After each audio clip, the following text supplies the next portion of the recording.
My phone rang at 6:45 a.m. I almost let it go to voicemail. Nobody sane calls that early unless something is wrong. And after 3 years of marriage into the Malhotra family, I had learned that something wrong usually meant a new complaint about how I folded towels or how I hadn't touched my mother-in-law's feet with enough devotion at the last family dinner. But something made me answer. "My son died last night," my mother-in-law said.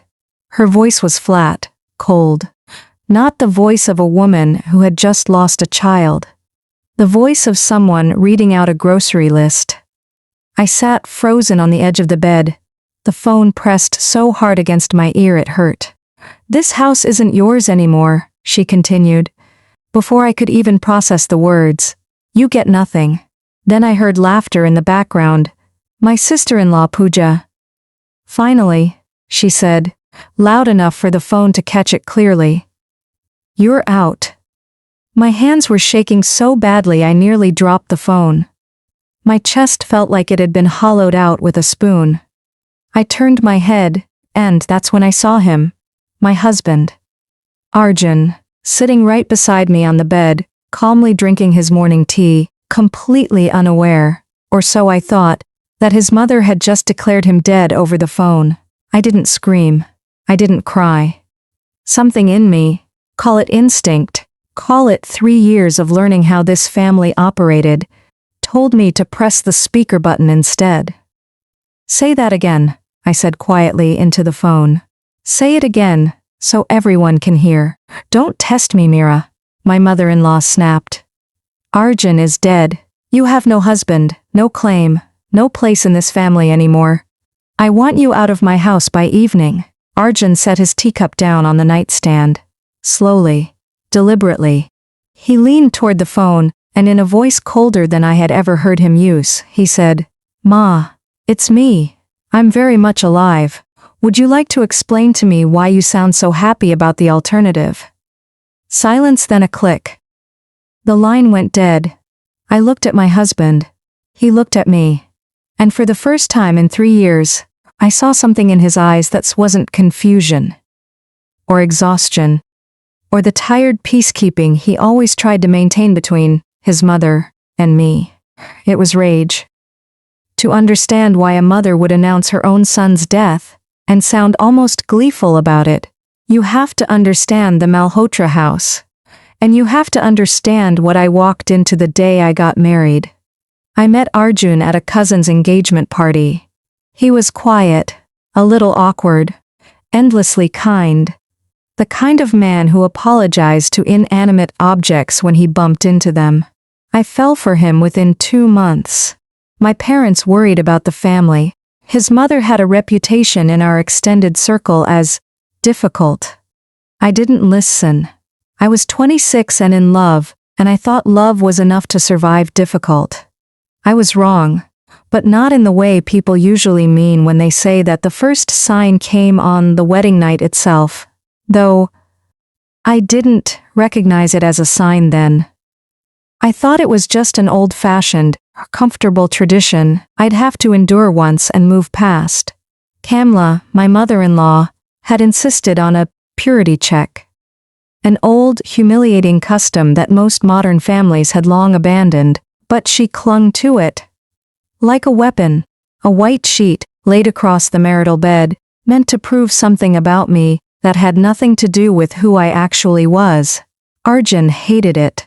I could see the shame in his face as he explained it to me that night, stammering, refusing to meet my eyes.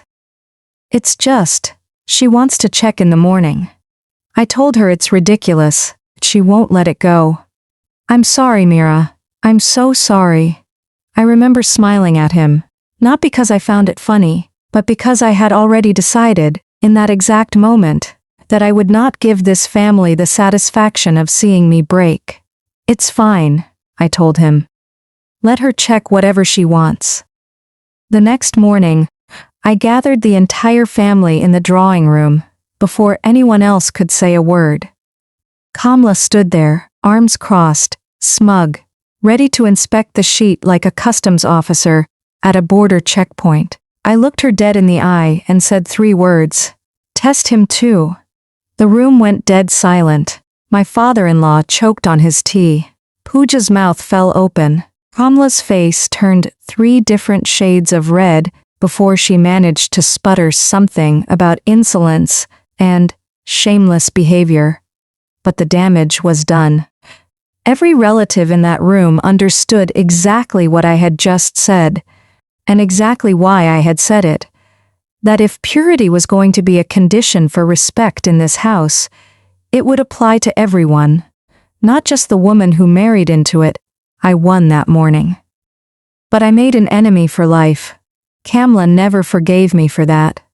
Not because I had done anything wrong, but because I hadn't cowered. And in a household built entirely on the currency of who could make whom feel small. A daughter-in-law who refused to shrink was the single most dangerous thing that could exist under that roof. Chapter 3. The slow war. What followed wasn't open warfare. It was worse. It was 3 years of small, calculated cruelties, each one deniable on its own, each one designed to remind me that I would never truly belong. My cooking was never seasoned right. Even on days I copied her recipes exactly. My clothes were too modern for temple visits and too plain for family functions. There was no configuration that satisfied her. When I got a promotion at work, she told relatives I was neglecting my duties as a wife. When I stayed home sick once, she told the same relatives I was lazy and using illness as an excuse. Pooja, her daughter, was worse in some ways. Younger, sharper-tongued, and completely convinced that I had stolen Arjun's attention and money away from the family. She had married into a family of her own 2 years after us, but she visited constantly, always finding new ways to needle me in front of her mother. Always rewarded with an approving nod, and through all of it, Arjun tried to be the bridge. He'd pull his mother aside after every incident, have quiet conversations that never seemed to change anything, and then come to me exhausted, saying, "Give her time. She'll come around." She never came around.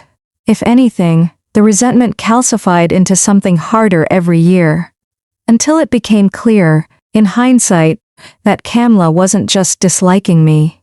She was building a case. Waiting for the right moment to remove me entirely. The property was the real motive, though I didn't understand that until much later. Arjun's father, before he passed 2 years into our marriage, had quietly restructured his will. The family house, a large, valuable property in a rapidly gentrifying part of the city, was to be split evenly between Arjun and Pooja, with a clause that specifically protected my inheritance rights as Arjun's legal wife, should anything happen to him. Kamla hated that clause more than she hated me. Because it meant that even in her fantasy scenario, the one where I disappeared, divorced, humiliated, gone, I would still, legally, retain a claim to something she desperately wanted entirely in her own family's hands, unless, of course, Arjun died, and she managed to convince everyone, including some overwhelmed and underinformed notary, that I had abandoned the marriage before his death and therefore forfeited my claim. That's what the phone call was. Not grief. Not even genuine hatred, though there was plenty of that too. It was the opening move of a plan. Here is what I didn't know as I sat frozen on that bed at 6:45 a.m., staring at my very alive husband. The night before, Arjun had gone to his mother's house, a separate residence she'd moved into after her husband's death, because she'd called him in what she claimed was a medical emergency. Chest pains, she said. Breathlessness. She begged him to come immediately, alone, without me, because she didn't have the strength to deal with anyone else. Arjun, dutiful and worried, drove over immediately. When he arrived, there was no medical emergency. Instead, there was Pooja's husband, Rajiv.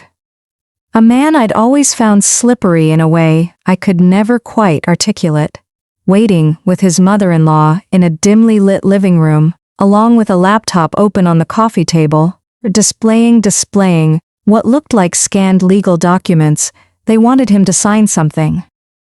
A family settlement agreement, they called it, or would transfer his half of the inheritance directly into a joint family trust, controlled, conveniently, by Kamla and Rajiv. To keep the property safe from outsiders, as Kamla put it, looking pointedly toward the phone in Arjun's pocket, as if I might materialize out of it and steal the deed myself. Arjun refused. Of course he refused. He wasn't naive. Not about money, not entirely. Even if he'd been slow to see his mother's true feelings toward me. What happened next was the part that made his hands shake when he told me the story later that night. Rajiv had grabbed his arm. Not violently, not yet, but firmly enough that Arjun understood, for the first time in his life, that this wasn't a conversation. It was a negotiation with an implied threat behind it. Kamla had stood by the whole time, silent, her face unreadable, offering no protection to her own son. Arjun managed to leave. He told them he needed time to think. A lie meant only to get him out of that room. He drove around for nearly 2 hours before coming home, shaken, and made a decision. He'd later tell me was the hardest of his life. He didn't wake me up to tell me. He didn't want to panic me before he understood the full scope of what his mother and brother-in-law were planning. He decided to sleep on it, gather his thoughts, and confront it calmly in the morning. He had no idea that the plan was already moving without him. That his mother, believing she'd successfully intimidated, or at least rattled him into silence, had decided to accelerate things by declaring him dead to the one person whose claims stood in the way of the whole scheme by the time I called Arjun's sister. Not Pooja, but his cousin Divya, the one relative in that family, who had always treated me with basic human decency. The whole extended family had already heard some garbled version of the morning's events. Divya arrived at our apartment within the hour, breathless, asking what on earth had happened. I told her everything. The call, the declaration of death, the laughter in the background. Arjun, meanwhile, had gone quiet in a way I'd never seen before. He wasn't panicking, he was calculating. She thinks I signed something last night, he said finally, staring at his phone. Or she thinks I'm dead to me legally, somehow, without the paperwork actually existing. She's not thinking clearly. She's improvising. Improvising a death announcement is a strange way to improvise, I said. She's desperate, he said. Desperate people make mistakes. And she just made a very big one. That evening, we drove to Kamla's house together. Divya came with us, along with her husband, who happened to be a practicing lawyer. A detail that would matter enormously in the hours to come. When we walked through the door, unannounced, the reaction on Kamla's face told me everything I needed to know. She hadn't expected Arjun to show up looking very much alive, very much furious, and very much accompanied by a lawyer. Pooja, sitting on the sofa, actually gasped audibly. Rajiv, standing near the window, set down his phone with the careful, controlled movement of a man trying not to look like he was panicking. Arjun, Beta, Kamla started, her voice suddenly soft, maternal, performative, in a way that made my skin crawl. Thank God, you're all right. I don't know what came over me this morning. I was so worried after last night. I must have said something foolish. You told my wife I was dead, Arjun said, cutting her off with a calm that was somehow more frightening than shouting would have been. On speakerphone, and your daughter laughed. It was a misunderstanding. Was the settlement agreement a misunderstanding too? Arjun asked. Or was that very deliberate?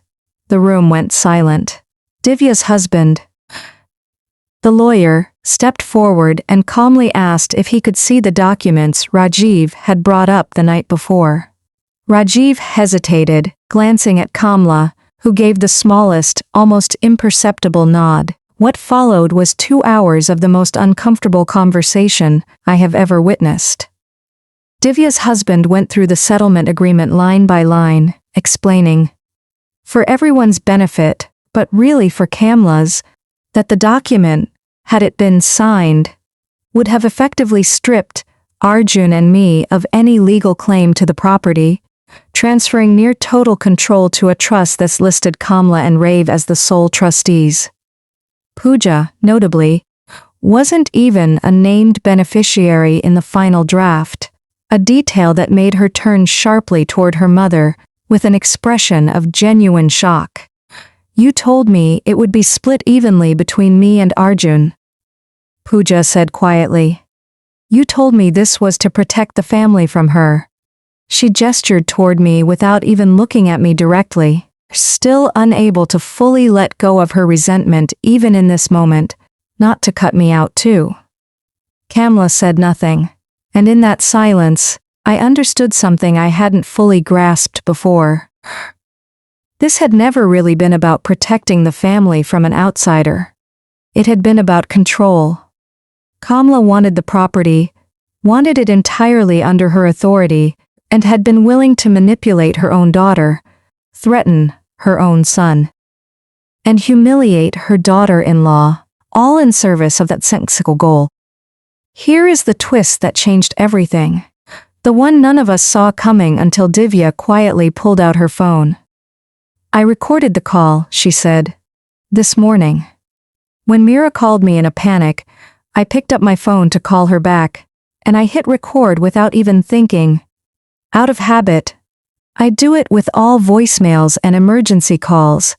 It's just something I started doing after a bad experience a few years ago. I have the whole conversation. Mira's panic. What she told me, Kamla auntie said, everything. She played it. Kamla's voice, cold and businesslike, describing exactly what she had said on the phone that morning. Not as a slip of grief-stricken confusion, but as a plan being executed, complete with a mention of getting the paperwork sorted before Mira realizes what's happening. It wasn't a recording of the actual phone call to me, but it was a recording of me relaying it in real time, in a state of shock, with details that would have been nearly impossible to fabricate on the spot. Combined with the settlement documents already on the table, it painted a picture no lawyer, no family court, and certainly no relative in that room could reasonably dismiss as a misunderstanding. Kamla's face, for the first time in 3 years of knowing her, looked genuinely afraid. You would ruin your own family's name over this, she said, her voice cracking aimed at Arjun. Over her? No, Ma, Arjun said. You ruined it. I'm just refusing to help you hide it. We left that night without resolution, no signed papers, no dramatic disowning, no clean ending. Kamla retreated to her room. Rajiv left without a word, Pooja trailing after him, her expression somewhere between betrayal and confusion. Unsure which side of this war she actually belonged to. Now that she'd learned her own mother had been planning to cut her out too. Divya's husband advised us to consult a family law specialist before doing anything further. There were now potential grounds for fraud, coercion, and possibly worse, depending on what else surfaced. That night, back in our apartment, Arjun and I sat across from each other at the kitchen table, the same table where, 3 years earlier, I had first learned how deep his mother's resentment toward me really ran. I keep thinking about Rajiv grabbing my arm, Arjun said quietly. I keep wondering what would have happened if I hadn't left when I did. I didn't have an answer for that. Neither of us did. My phone buzzed on the table between us. An unknown number. I hesitated, then answered, more out of instinct than curiosity. A woman's voice I didn't recognize spoke, quickly, urgently, barely above a whisper. You don't know me, but you need to hear this before it's too late. Rajiv isn't just after the property. There's something else going on. Something involving your father-in-law's death 2 years ago, and it wasn't natural. I have proof. But if I give it to you, I need you to promise me something first." The line went dead. Not from her hanging up. From the call simply cutting off, mid-sentence, as though someone had physically taken the phone from her hand. Arjun and I stared at each other across the table, the quiet hum of the refrigerator, the only sound in the apartment. Whatever we thought this fight was about. Inheritance, spite, a mother's misplaced favoritism, it had just become something much darker and much more dangerous than either of us had imagined. To be continued. The phone call that exposed everything. Neither of us slept that night. I sat with my phone in my lap for hours, staring at the call log, at the unknown number that had cut off mid-sentence. I tried calling it back 4 times each time. A mechanical voice told me the number was unreachable. She said your father's death wasn't natural, I said.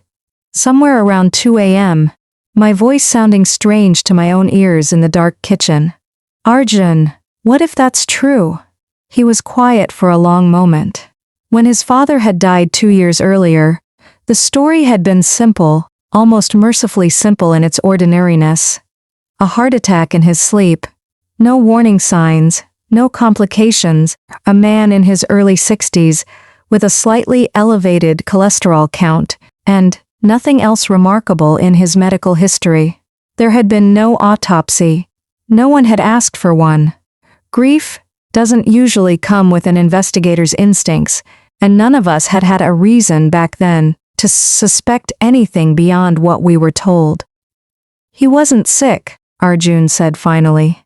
He complained about his knee more than his heart. And he'd just had a full checkup 2 months before. The doctor cleared him for everything. People still have sudden heart attacks even with clean checkups, I said, trying to be the voice of reason even as my own instincts screamed otherwise. I know, Arjun said, but Rajiv handled the funeral arrangements. Not me. Not Ma, really, even though everyone assumed it was her decision.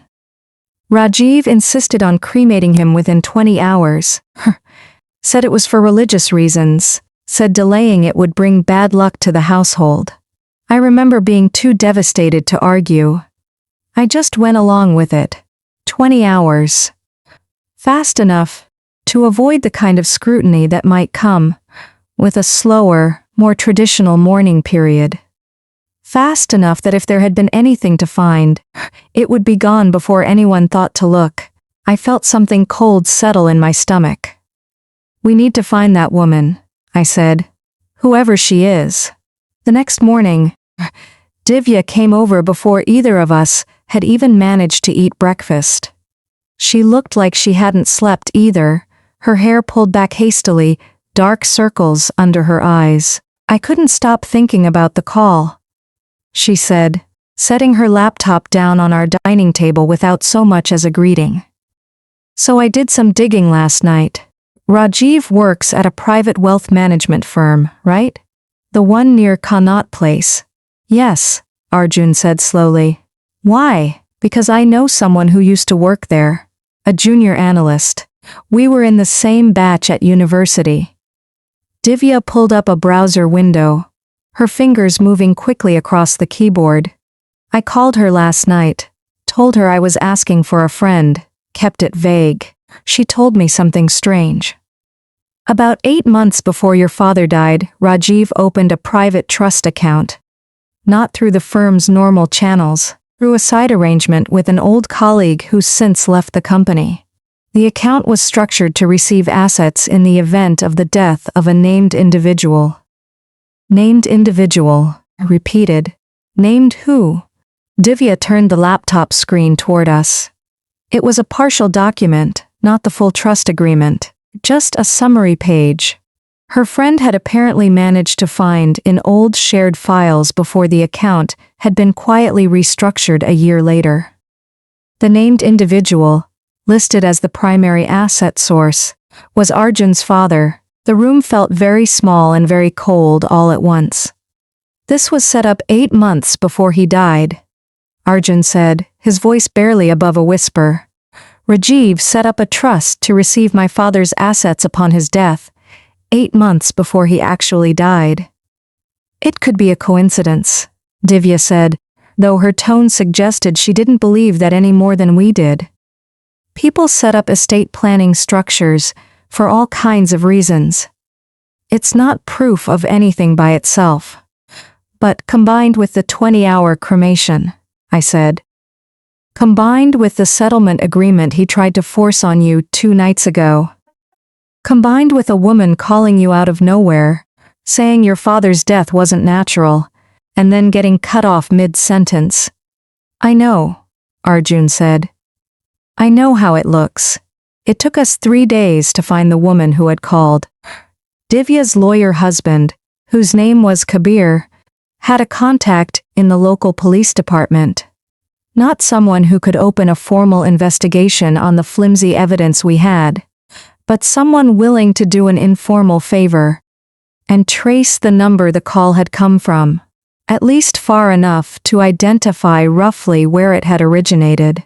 It came back to a prepaid SIM card purchased in a market not far from Kamla's neighborhood.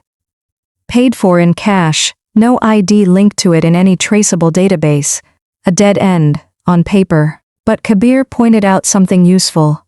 Prepaid SIM vendors in that particular market were required, at least in theory, to log a copy of a buyer's ID at the time of purchase, even for cash transactions, as part of a municipal regulation most vendors ignored in practice, but a few actually followed to avoid fines. We visited 3 shops before we found the one that had sold that particular SIM. The vendor, an elderly man with tired eyes, and a ledger he clearly hadn't updated properly in months, eventually found a name scrawled next to the corresponding date, after enough polite insistence and, I'll admit, a bribe that Kabir handled so smoothly, I didn't even see money change hands. The name was Sunita Devi. It took another day of asking around the neighborhood before someone recognized the name. A woman who had, until recently, worked as a live-in cook and housekeeper for Kamla, before being abruptly dismissed. 6 months earlier under circumstances no one seemed willing to discuss clearly. We found her in a cramped 1-room apartment on the outskirts of the city, working now as a domestic help for a different family, clearly frightened when Arjun and I showed up at her door. I shouldn't have called, she said immediately, refusing to let us fully inside, standing in the doorway with her arms crossed defensively. I don't want trouble. I have a job now, a quiet life. Please, I said. You said his death wasn't natural. You said you had proof. We're not here to bring trouble to you. We're here because we need to know the truth. She looked at Arjun for a long moment, something softening in her expression, some old loyalty or guilt resurfacing. Your father was a good man, she said finally, quietly. Better than that family deserved. What Sunita told us over the next hour, standing in her cramped doorway, because she still refused to let us fully inside, reshaped everything we thought we understood about the past 2 years. She had worked for Kamla's household for nearly 6 years, long enough to become almost invisible in the way domestic staff often do in households, where no one thinks to consider what the help might notice, or remember, or understand. In the months before Arjun's father died, she said, there had been a marked change in the household.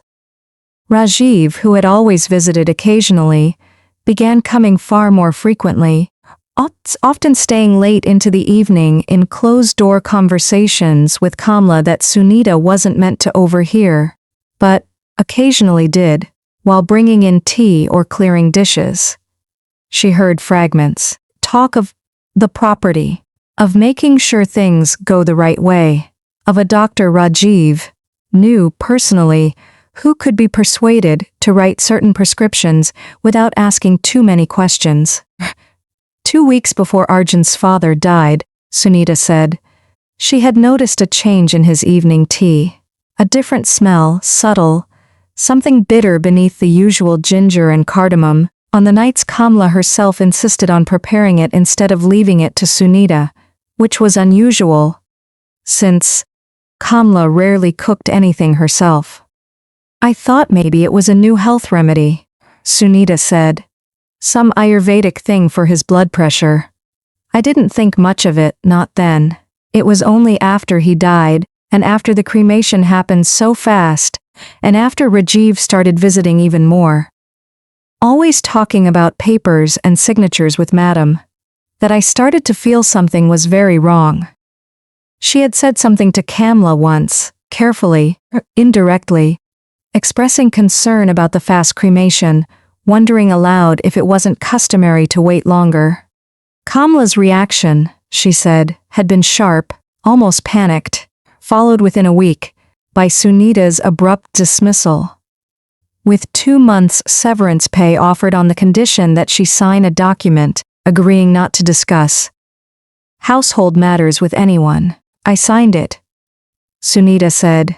I needed the money. I have a daughter to support. But I never stopped thinking about it. When I heard through a neighbor that Kamla Madam had told everyone her son died, and then it turned out to be a lie.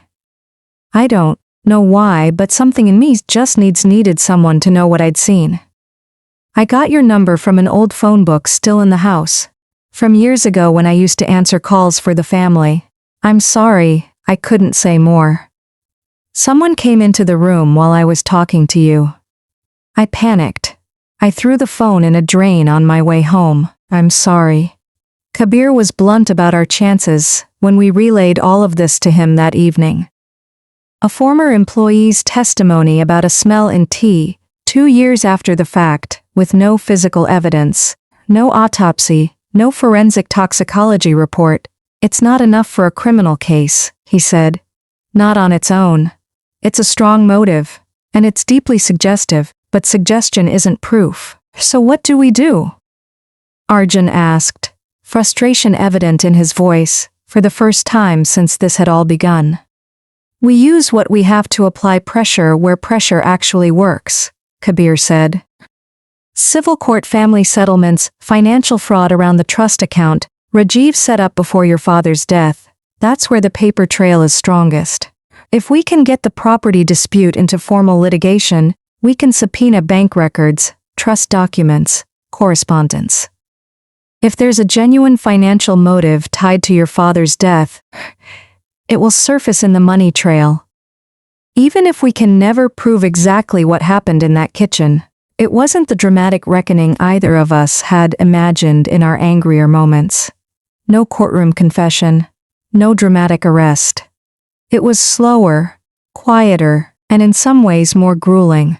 Months of legal filings, financial audits, forensic accountants poring over years of transactions, but it worked eventually, in ways that surprised even Kabir. 6 weeks into the litigation, the forensic accountant Kabir had brought onto the case found something neither of us had expected.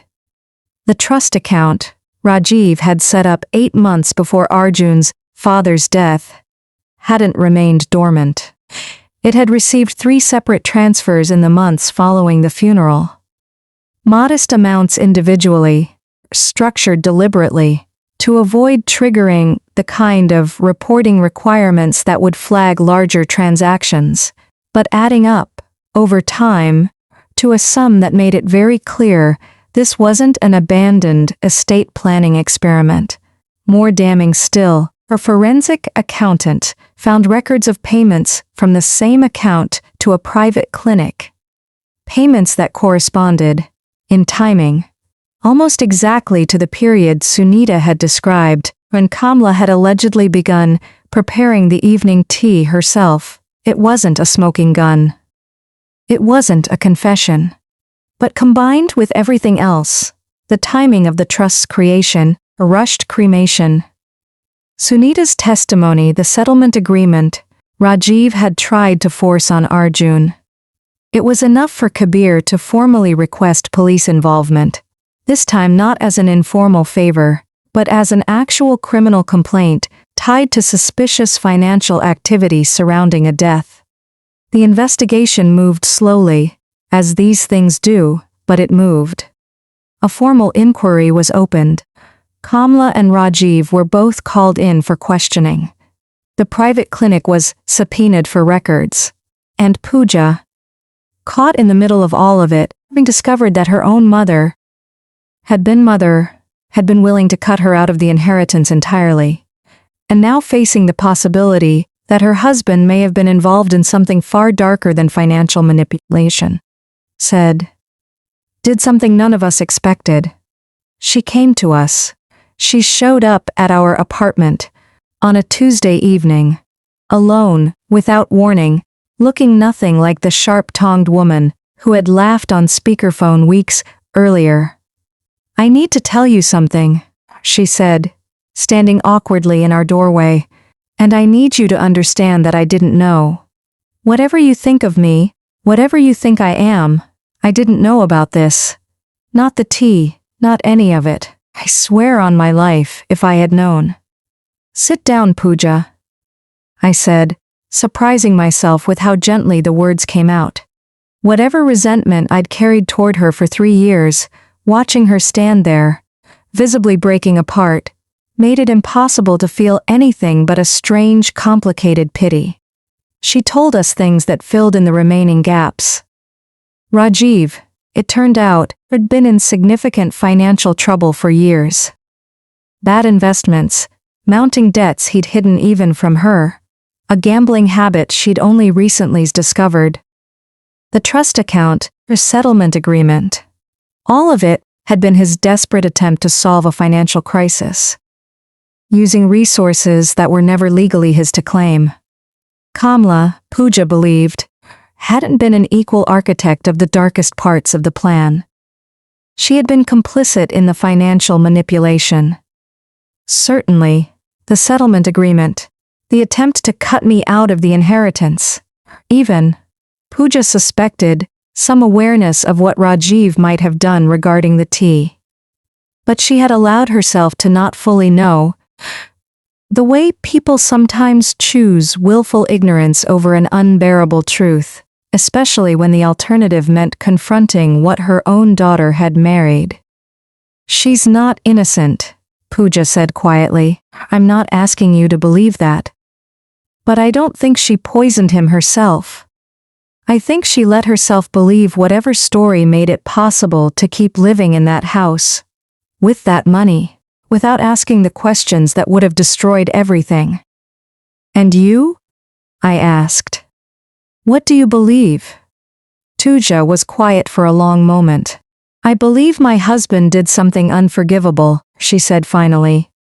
"And I believe I need to help you prove it, because staying silent now makes me part of it too."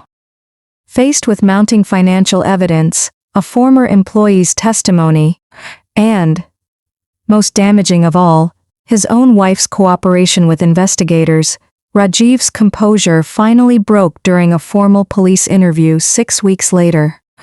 He didn't confess to murder outright. His lawyer, present throughout, made sure of that. But he admitted, under the weight of evidence he could no longer explain away, I said, that he had indeed obtained certain medications through the private clinic. Medications that, combined with an existing heart condition, his father-in-law hadn't been aware he had. A detail buried in an old medical file, Rajiv had apparently seen and never disclosed, could plausibly accelerate a cardiac event without leaving obvious traces, especially without an autopsy. He claimed, through his lawyer, that this had been intended only to encourage a natural health decline that would resolve his financial pressures through inheritance, not to directly cause death. A distinction that meant everything legally and nothing morally, and one that would ultimately be argued over in court for the better part of a year. Kamla, and finally confronted with the accumulated evidence in a formal deposition, did not confess to complicity in her husband's death. She maintained, through tears that felt, for the first time in 3 years, genuinely, rather than performatively real. That she had never known the full extent of what Rajiv had done. That she had known about the debts, known about his desperation, known even about the settlement agreement scheme, but had genuinely believed her husband's death had been natural, a belief she had clung to. Precisely because the alternative was unbearable. Whether that was entirely true, none of us would ever know with complete certainty. But it was true enough, combined with her cooperation, once faced with the evidence, that the case against her remained limited to financial fraud, rather than anything more severe. A fact that spared her from the kind of consequences Rajiv would ultimately face. The criminal case against Rajiv took nearly a year and a half to conclude. He was ultimately convicted, not of murder. The medical evidence, degraded by 2 years and no autopsy, could never definitively prove intent to kill beyond reasonable doubt. But of financial fraud, forgery related to the trust documents, and, significantly, of administering substances without consent, a charge that carried its own substantial prison sentence. Ramla was found civilly liable for her role in the fraudulent settlement agreement, and ordered to return the funds that had already been transferred into the trust account. She avoided criminal prosecution. But the financial and social fallout was its own kind of consequence. The extended family that had once revolved around her authority slowly distanced themselves, unable to fully reconcile the image of the matriarch they'd known with what the investigation had revealed. Pooja divorced Rajiv before his sentencing was even finalized. She and I, remarkably, found something resembling an actual friendship in the aftermath. Forged not through forgiveness exactly, but through the strange intimacy having survived the same nightmare from different sides of it. Arjun inherited his full rightful share of his father's estate.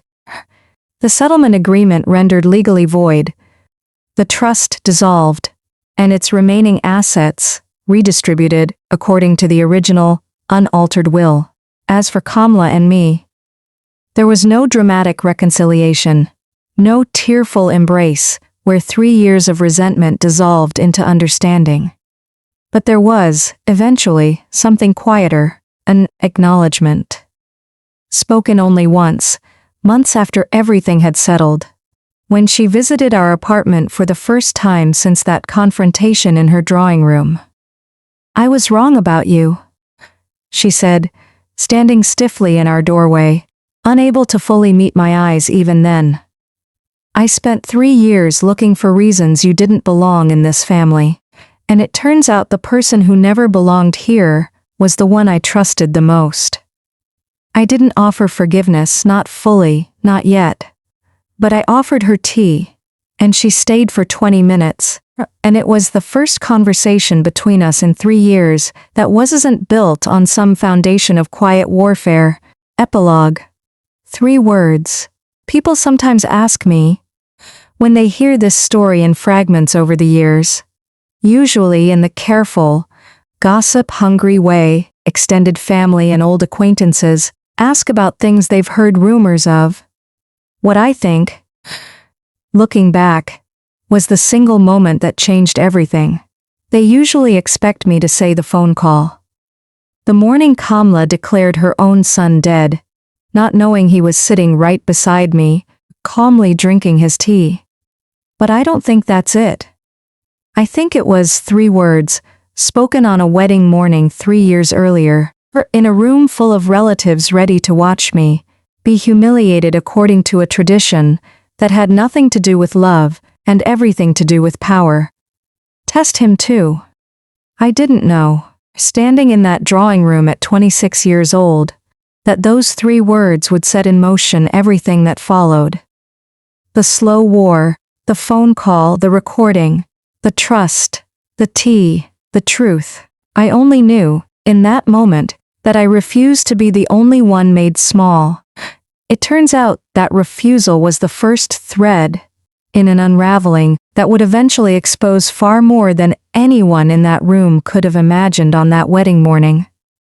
A truth buried not in a white sheet on a bed, but in a private trust account, a rushed cremation, and a bitterness some people would have preferred, stayed silent forever.